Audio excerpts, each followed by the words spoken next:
Hi, I'm Andrew Spieler. And I'm Mary Hope Rennie. And you're watching or listening to Behind the Sign, Real Stories from Real Estate. Welcome, everybody, to episode 35. I'm pretty sure it's 35. If it's not, then there's going to be something at the bottom of the screen that's correcting me, and I'm going to feel like a fool. But it's fine, because we actually have a special guest here today that Mary Hope is going to introduce. Yes. And he has listened and or watched both to every episode up until this point of Behind the Sign. So you might be our number one fan. I'll go with that. Yeah. Okay. All right. Well, without any further ado, Mary Hope, would you please introduce our special guest? Well, thank you, first of all, for coming. This is Jim Harvey, one of our agents at Keller Williams Metropolitan. And if you didn't notice, we are on the podcast Behind the Sign because Andrew decided not to introduce and say Behind the Sign. Oh my gosh. Okay. Just to be fair, we were recording this Friday at 3:30 before Labor Day as opposed to a regular Tuesday. So we're way off. And I love that this podcast, this episode, we're totally messing up with probably the most predictable of our guests here. Yes. So, Jim, welcome. Thank you for coming and joining us. Thank you. I'm glad to be with you guys today. I guess I'm number 35 based on what you said. And according to Megan, I'm Joeth, not Jim, but we don't want to confuse the audience. Joeth. Oh, Yeah. okay. Yes. Interesting. Mm-hmm. It is very confusing. And I remember the first time I came and I heard Megan, it took me about 2 weeks to figure out who was Joeth in our office because it made no sense to me because there's no rhyme or reason to that. I agree, but Yeah. it's Megan's world and we're just visiting. Living. Yeah, that's right. And Meg is our front desk reception extraordinaire up there. So for those of you who don't know Meg, but So tell us a little bit about you, Jim. First of all, before real estate, what was your life before real estate and why did you get into it? So my career was in the hotel business. My first job in the hotel business, I was 19 years old wow. as a bellman at the Grand Hotel on Mackinac Island, Michigan. So I went to school for hotel restaurant management and was a hotel general manager for 31 years. Started at age 26 as a hotel So you general have a manager. few more years in real estate to catch up to that. Yeah, I think I can retire at 95 to equal that. wow. So you did that for 31 years. And why the heck did you jump out of that and get into real estate? Well, actually, even before that, what got you into the hotel industry? Just out of curiosity. It was a service heart. My first job, real job in high school, I worked at a retirement center for seniors.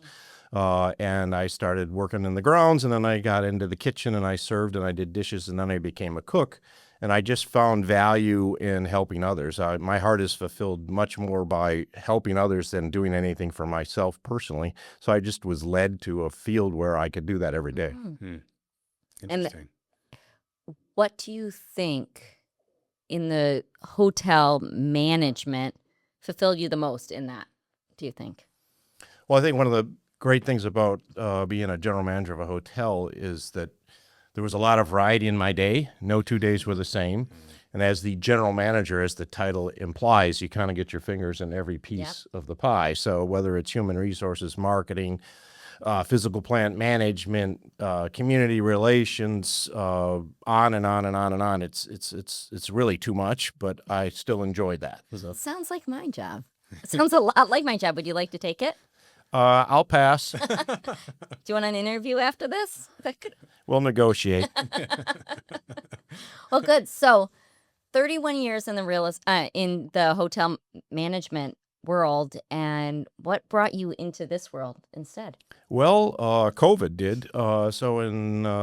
I was working in a hotel in the Boston area, and we closed the hotel in March of 2020. So that was right at the beginning of it, and most hotels shut down because nobody could travel, nobody could do anything, and everyone was afraid to even be near someone else. So the hotel was shut down, and then I lost my job in May because the hotel may reopen but was just losing money left and right, and I was an expensive asset to have on. So I was out of work, and I had to figure out what to do next. no one was hiring hotel general managers. Yeah.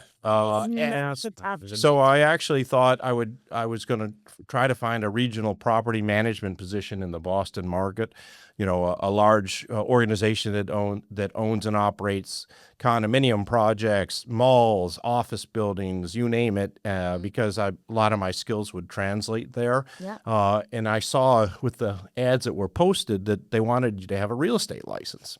And I'm like, okay, well, if I go and get my real estate license, I won't look like every other desperate hotel manager out there looking for a job right now. So I went to a place in Haverhill, Mass, ABC training, and I sat in a room with a bunch of computer screens and watched pre-recorded classes, which was 40 hours, and then you took a test after each segment. And halfway through that, I guess it took me about 2 weeks to do it all, but halfway through that, I'm like, why don't I just sell real estate? That sounds pretty cool. And then I won't be responsible for the livelihood and everything else of all these buildings and people 7 days a week, 365 days a year. So I went home and told Andrea that, I think I'm going to sell real estate. And she's like, okie doke. And that's how it began. Okie doke sounded a little hesitant. Yes, well, she's been very supportive, and I have to give her credit for that. She's probably had more confidence than I've had at some points along this journey. So then I got my license in Mass first, because that was where I had gone to school, and then I realized I didn't want to drive to Mass for the next 30 years because I'd been doing that. And I said, well, I got to get a New Hampshire license, so that was kind of the next step. Wow. So that was a big risk you took, and I know you calculate risk. I was going to say that's a good calculated risk coming out of where you were coming from. Well, but it's a scary risk because you had a consistent, not thankfully, but you had lost your job, so you had to get something. But to jump into a 100% commission job, what were the thoughts in saying, okay, I can do this, I can support my family with this, because that is a risk that you hadn't had in the other role. Yeah, well, the income potential was obviously there. Right. And I had done well in my prior career. And so that the resources that I had gained over that time allowed me to do what I did. Got it. I had 2 kids in college and car payments and mortgage payments like everybody else. And we all know how much income you make in your first year in real estate, or sometimes your second or your third. So it was an investment on the family's part in the future. But you had planned enough that you were. Well, I had confidence that I would work harder than anybody else in life so far, that when I do that, I come out okay. I may not be number one, but I'll be okay. Yeah. And I can control my effort, and that's really the only thing I can control. So that's actually a really neat statement, that I can control my effort. How did you do that in real estate? How did you look at the real estate job and say, okay, how can I get from brand new, from zero, no income, to get to a career that is sustainable and can take care of me and my family? Well, I looked at it as a job. So I tried to do things as much as similar as I had done. So it wasn't as big of a change in some ways. So I could have stayed at home. I have an office on the 3rd floor of my house, and I could have done that. But I knew that the refrigerator and couch would both be working against me. That's a great way to say it. So I said, I'm going to go to the market center every day. I'm here usually by 7 in the morning, and I have whatever I have to do, and I don't leave until that is done. And that was 5 days a week, and on weekends sometimes, and holidays. I'm here on holidays because I always worked holidays in my prior life, so it's not that foreign to me. So I tried to do as much as I had done. My tracking of numbers, I had to do all that statistically in the hotel business and looking at year over year, same day. And so a lot of the things that I do in real estate were simply carryovers from what I did before. Yeah. So I was taking my skill set and applying it in a slightly different world rather than starting from scratch. So when you were starting kind of your own systems and approach this, I guess 2 questions. First question is, what were you using to guide you as to where you were going to land? Like, how did you end up here versus a brokerage down in Mass when you first got licensed, or, whatever? Like, what drove you to this location in particular? Great question. So right when I had received my Mass license, a neighbor of mine had his house on the market with Lisa Major, with our brokerage. And so I went to her open house and I met her and I talked to her and she said, let me refer you to Mark Mulcahy. He's the team leader. And so made an appointment with Mark, came up and met with Mark, listened to everything he had to say. I said, that sounds really good. If it's true, in 6 months, I'll know. Because Love that response. because I have built a lot of cultures and seen the impacts, and it's really a lot harder to maintain a culture than it is to even build one. So kudos to the people involved in this organization because they do it well. And so that was part of the matrix. And the other thing was I saw the size and scale of KW Metro, and there's a gateway office in Salem that would be really close to home, but I knew for the training and the resources and everything that were available at this market center, I looked at it from a hotel perspective. So it's kind of like me going to work for a Motel 6 that has 80 rooms, or I'm going to the Hyatt downtown with 400. Who's going to be able to do more for me as a new agent? When I'm like, I'm going to the Hyatt. Yeah. Was Hyatt the hotel that you had recommended to us in Texas that we should have been at? I can't remember, Mary Hope. I'm not sure. That was a little stab at me, but my choices of hotels. You had a second question. Yes. Okay. So you've landed here. You're coming in 5 days a week. The new aspect of this, I assume, was the lead generation, right? So you going out and trying to touch your sphere and find leads and build leads. What, if anything, from the hotel industry sort of translated into that aspect of kind of the process now? I would say approaching, the contacts from a caring standpoint and providing value before the goal is to provide value and never ask for anything. And then ultimately, if you take great care of a customer in the hotel business, they're going to become an advocate for you and they're going to come back. You don't have to ask them to come back. They're going to come back. Right. They're going to want to. And if you don't take good care of them, they're not coming back, but they won't tell you. Yeah. Yeah. Well, I guess in that instance, right, you have customers coming into the hotel, right? They've booked their stay there, and now it's up to you to take the ball and run with it. Where you're trying to go out and find new leads, where you have to now go to them. Was there something that like you sort of deployed as part of your process for that initially, or? Well, it was a big challenge for me because I lived in the Boston area 70 hours a week on average, and I live in Salem when I was sleeping because my home is in Salem, New Hampshire. So I hadn't really built a great community locally because I didn't spend a lot of time locally. Sure. So I really was starting from scratch in the local community as far as getting involved in Rotary and things like that.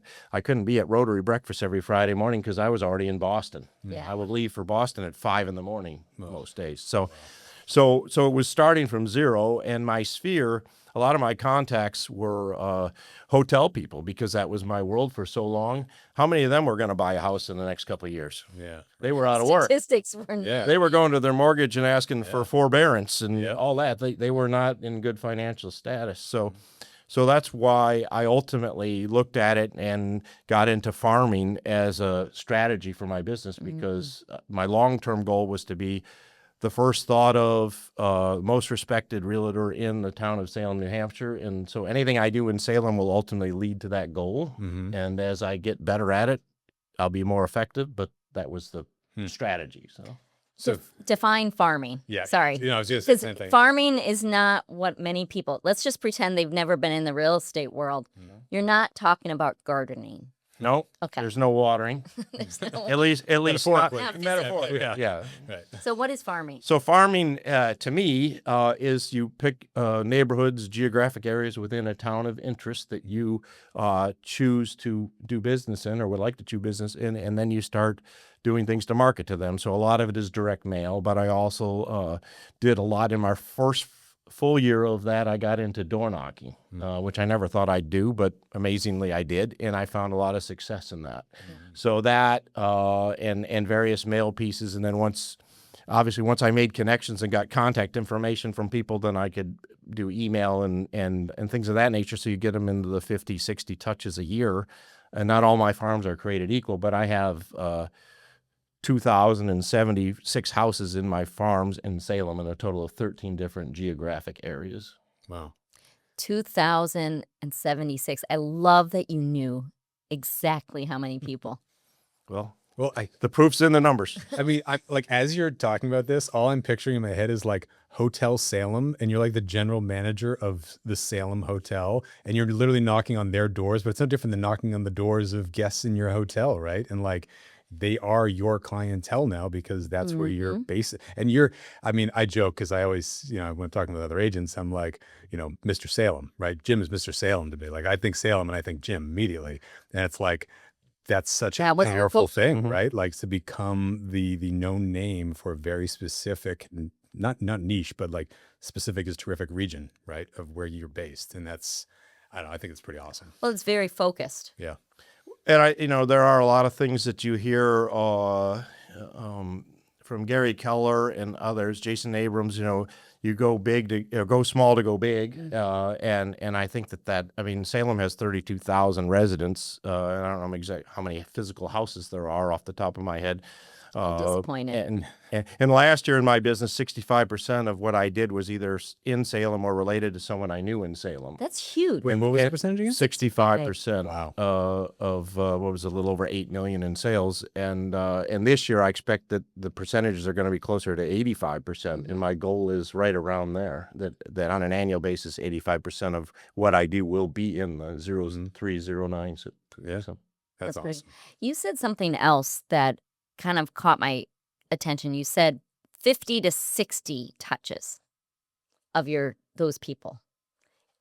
Why 50 to 60? We hear 36 touch, right? Do a few a month to touch.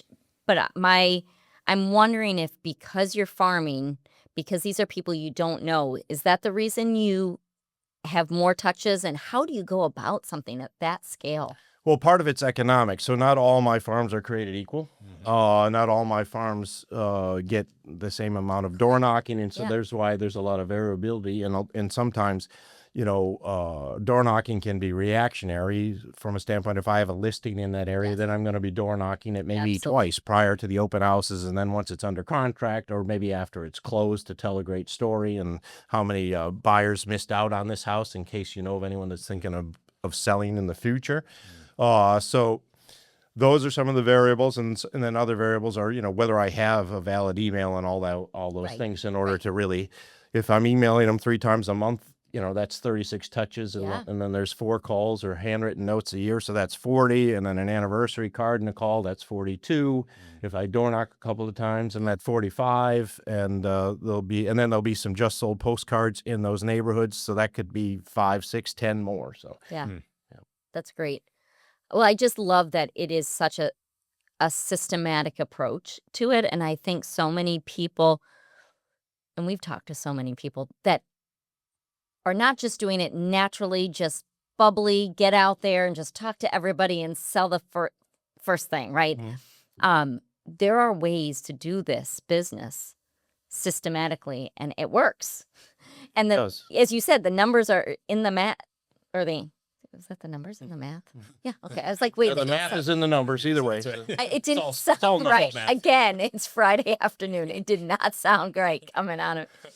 So, and yet I think yours was such a focused, targeted approach that it's a slow build, steady scaling, right? And like you said, last year it was 65%. You're now planning 85%. I think you're at a point. How many years has it been then? 5? I'm in my 5th year, so Fifth year. In November it'll be 5 in the tank. Yeah. This business also, and I think we talked to someone else, in certain ways it gets easier because of everything you've built up till then, right? Everything you did in year 1 and then year 2 and 3 has now built up to what you're not starting from scratch this year.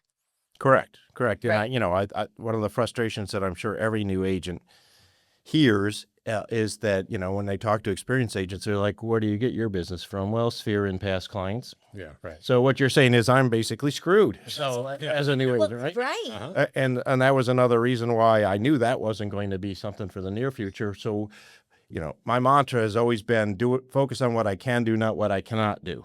So I can't call people that I don't have their number for. I can't have friendships with people I haven't met. Yeah. And so what can I do? And So Although some people don't believe in that last one. You just, I find surprising. So that's true. Yeah. well, I'm reading a book right now that I was recommended about the 5 levels of not wealth, of habits of wealthy people and or successful people, and the first step of that is reality. And so many of us don't just live in our reality. Your reality was you didn't know many people in your area, which most people now would be shocked because you were so focused on your area. I think most people's instinct would be like, grab deals from anywhere. Like, let's go anywhere. And you've narrowed it down because that's what you wanted. But I think that you started with facts, with your reality and where you wanted to go, and you made a decision, and then you did it. Well, And it's, yeah. I was going to say that's how I flicked a switch in my mind, which was probably March of 21, sitting in productivity coaching, and the coach at that time had been talking about door knocking a lot, and I'm like, I can't do that, but it finally clicked where if I come from a perspective of value, I'm bringing something of value to these folks, and I'm not asking for anything. Correct. And so I would start to door knock and provide market stats for the town for the most recent month that they had available. And then on the back of my flyer, I would, spring cleanup or list or fall cleanup list or whatever it happens to be, You're giving information. a lot of value. And I found where I could just leave a flyer at a door and someone would call me and ask me to list their house. So that wasn't all that hard. So. And yet, there's some of us petrified of door knocking and have not done it in all their years. No, really. Like, I know it doesn't, now that the switch flipped and you understood you were coming from value, it became easier. And that's where the mindset of it. But it's still probably that first door you knocked on probably still wasn't comfortable. Sometimes the first door of any day I go out isn't Seriously. comfortable. It's the first one or two you have in one conversation, and all that, Yeah. all that's Then you're blocked like, out of your oh. brain, and you're good to go. But my 45-second plug for door knocking is that the whole goal of a realtor is to gain relationships with people. So we text them, we call them, we email them, we write personal notes, we go on social media, we stalk them. But all of that is to get face to face. Yeah. So why not just get face to face? yeah. So if I go door knocking, I jump the shark, as they say, and I'm face to face. Yeah. And the worst thing they can do is say we're not interested, and Yeah. it just saved me 5 minutes out of my life. And I also found very early on that cold calling people, they're a lot ruder to you than if you're at their front door. So it's very, very rare that in face-to-face interactions that somebody is going to go off on you. They're just going to They're just going to give you the wave and, oh yeah, I'm on. They won't answer the door. Yeah. Yeah. Because they see you coming and they don't I think I'm on more hours of Ring doorbell footage than any other human being in society. Maybe even half of the Amazon drivers added up. I just came up with your newest marketing plan. You go to several of your people that have bought and sold with you that have Ring cameras, collect that data, and just show you coming at home. The doors. Yeah. That's interesting. Yeah. There you go. Yeah. There you go. Compilation. I'll have to talk to Failsafe Studios about putting that together. I'm not a plug or anything, guys. So That's right. That's So here's another element to all this, right? Because when you go door knocking, what happens is you are right in front of a person, right? And in a split second, they're making a quick hot read on you, whether you're not there, they're even somebody they'd be willing to open the door to, right? Now, enter Jim's suit, right?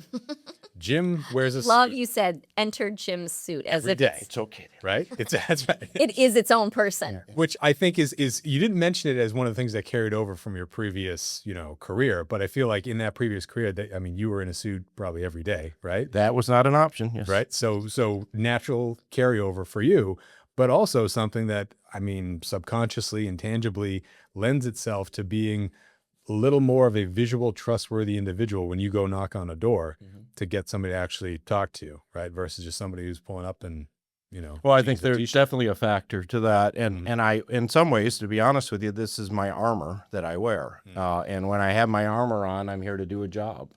And I don't sleep in a suit, contrary to rumors going around the market center. I can testify there are a few times he does not. Isolated Not very incidents. there was one day where I went to do a shoot with Jim and it was so hot.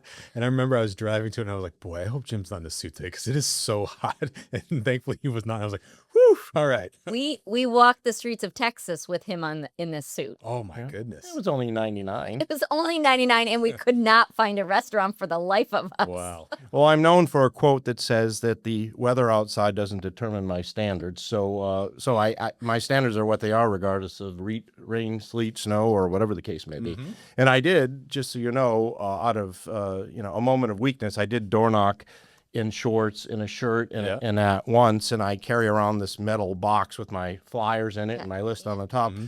And one of the doors I went to, a gentleman came to the door. He was on his cell phone, and I could hear him talking. He goes, "Hold on a second, I got a delivery guy at the door."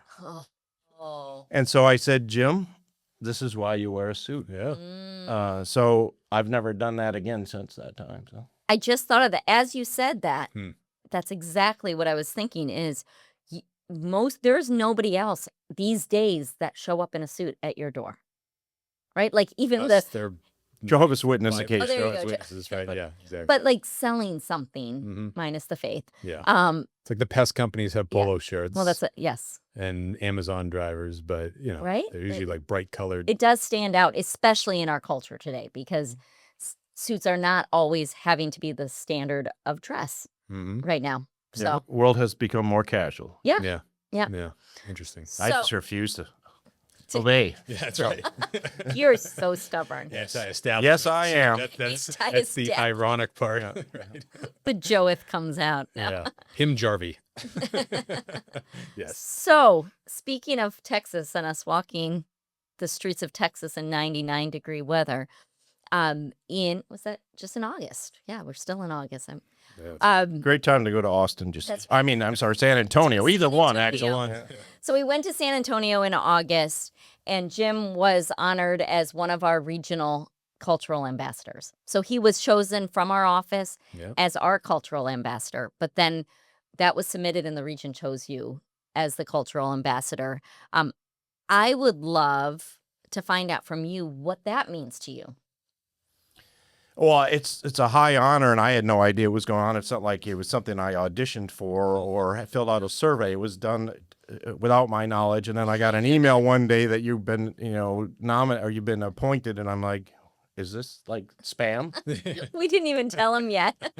He got a notification from the region. And then Mark was kind enough to share Val's submission email with all of the kind words that she had to me. And I, when I talked to Val about it, I thanked her and I said, I just do what I do. Mm-hmm. I don't think about it. So it's nice to be recognized, but to me, it's, I don't know, it's second nature to me. And I would fall back to my hospitality training in life. And in 2007, when I was running a Holiday Inn, they came out with different customer service models and cultural things over time. They keep reinventing the wheel. And at the time, they had one called Constantly Caring Friends. And it only had 3 elements to it, which has stuck with me to this day. And they were treat each guest as a valued friend. So in real estate, they're a client, they're a customer.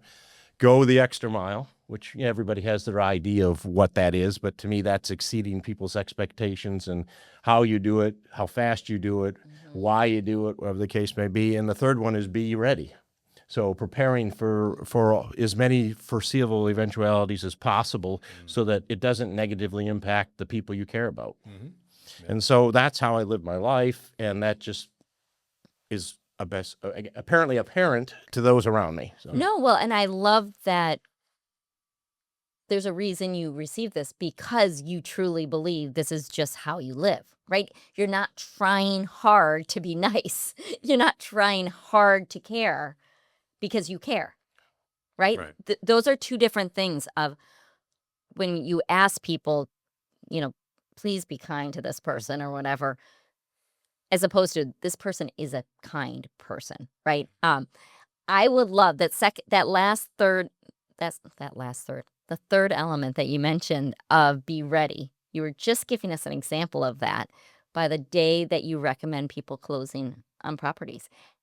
Explain that. This is when we're talking about caring about people and anticipating their needs. So what is that that we were speaking of? So we were talking about Friday closings, and when I first got into real estate, I would ask all sorts of people about why Friday, end of month, the last day of everybody wants to close, and I had received explanations like it's because of financing and blah blah blah, and to me, I'm like, if you're buying a $500,000 house, what is one day or whatever? So, in my heart is of protecting those that I'm serving.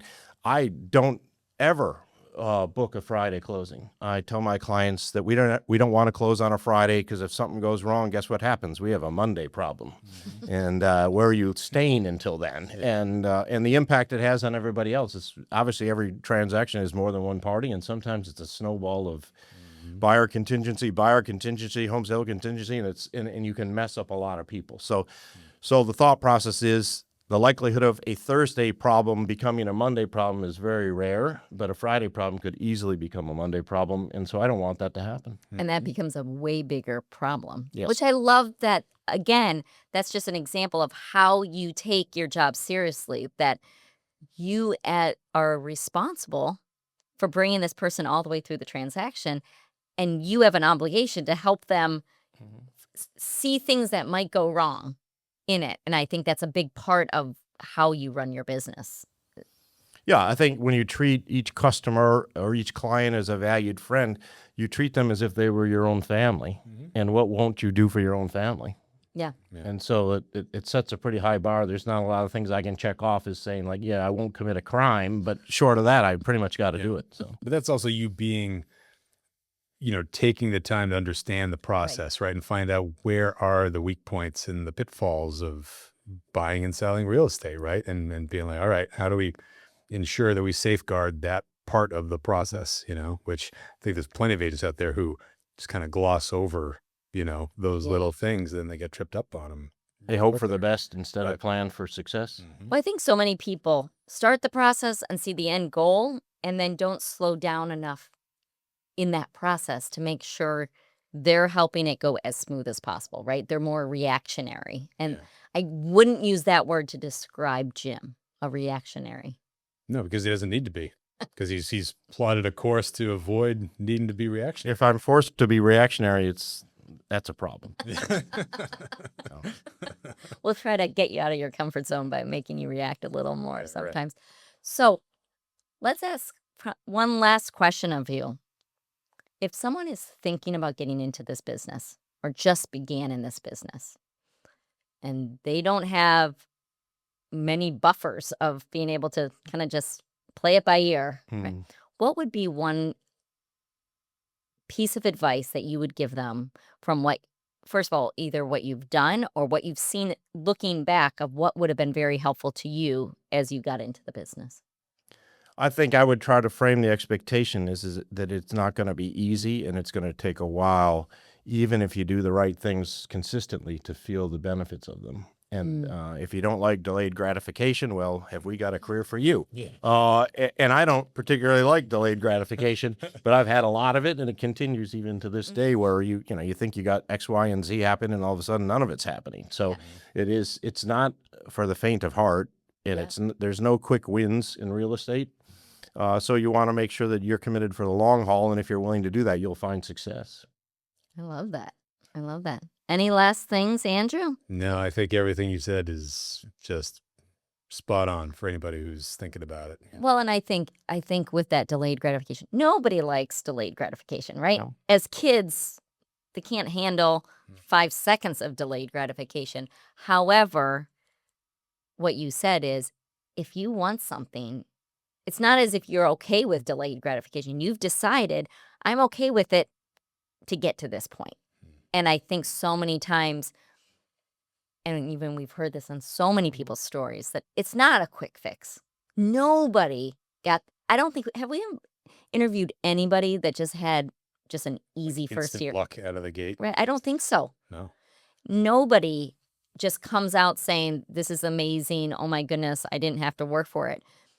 Usually that first year is tough. Most people almost got out of it year 1 or 2 because of the lack of that immediate gratification. Yeah. So Well, and the other thing I would talk about is that it's a roller coaster. So my first full year in real estate, I was Rookie of the Year for the Market Center and for all of New England, and I had 14 transactions, and I think it was just under $7 million in sales. So I'm on a roll. Yeah. Perfect. Next year, Cruise control. 4 transactions. Yep. Next year, 8 transactions. My wife's looking at me like, what are we doing here? Do you really need to spend all that money on stamps? I said, it'll come. Last year, 21 transactions. And this year's, pacing positive to that. So you just have to be willing to stick to it. And if you look around at all these other agents that have been doing it for 5 years or more, and they're successful, all you have to do is say, what do they have that I don't? And why, if they can, can't I? And that's what you have to keep telling yourself, because we all put our pants on one leg at a time. So. Yeah. And not all put on suit pants. So that's... Well, that's good for me. It's an advantage, You casual people stay casual. So Yeah, that's right. it works for you. Casual people stay casual. That's right. You and Bill will be there together right. in your suits. We're often confused as twins now. So Well, didn't you have matching suits was that last week or the week? it was a blazer issue. Yeah. It was a Blazer. blazer. And we didn't coordinate. It was just, We know having you stand. do. The faux pas, I believe, right? They were on a panel together, and they literally had pretty much the same suit jacket on. And they were the only 2 people with suit jackets in the whole office. So, Yeah, well, yeah, it's a good thing to be associated by, right? absolutely. Yeah. Absolutely. Jim, thank you for coming on. Thanks for inviting me. Of course, thank you for your words of wisdom, for giving us your backstory, your outlook on how to approach this. I think it's really valuable, because I think, we've had a lot of people come in, but you're one of the few who's kind of come in and said, like, okay, these were systems and the way I did my career, and then I applied it to this career very directly, and the fact that you're able to recognize that, I think, is just a great story to be told, Thank you. Yeah. And thank you for being our cultural ambassador and living that out daily in our office. We appreciate it. And that's a lifetime appointment, just so I you know. know. So We're in trouble with you take the good and the bad. So. not all our cultural ambassadors understood that this is a lifetime achievement award that they have to take a responsibility. But it truly is, though. I think you have taken that on in the office from the minute you walked into the office, though, that you treated people with respect and took care of people. So I don't think it changes much, except that you might call other people out for it and come into my office to tell me to do so. Well, if I'm teasing you, it's because I like you. Yeah. It's a form of endearment. Yeah. All right. Well, thank you, everybody, for watching episode 35. If you like what you're listening to or what you're watching, please make sure you hit the subscribe button on YouTube, give us a like or a thumbs up on Spotify, and share this with your friends. We would love to have you share this with others who you think might actually see value in this, whether they're in real estate or in other tangential careers that relate to real estate. So we'll see you on the next one. See you later. Adios. Thanks for joining us for another episode of Behind the Sign, Real Stories from Real Estate. We hope you enjoyed today's conversation and gained a little insight into the world behind those for sale signs. Today's episode was brought to you by Keller Williams Realty Metropolitan, proudly serving New Hampshire, Vermont, Maine, and Massachusetts. A special thank you to our agents, leadership, and partners at KW Metro for their continued support. And thanks to you, our amazing listeners and viewers. Be sure to like, share, and subscribe so you never miss an episode. Leave us a review or comment. We love hearing your feedback, and it helps more people discover the show. And if you have a real estate story you'd like to share or a question you want answered on a future episode, reach out to us at metro.kw.com or find us on Instagram, handle at KWMetroNH. Until next time, we'll see you Behind the Sign.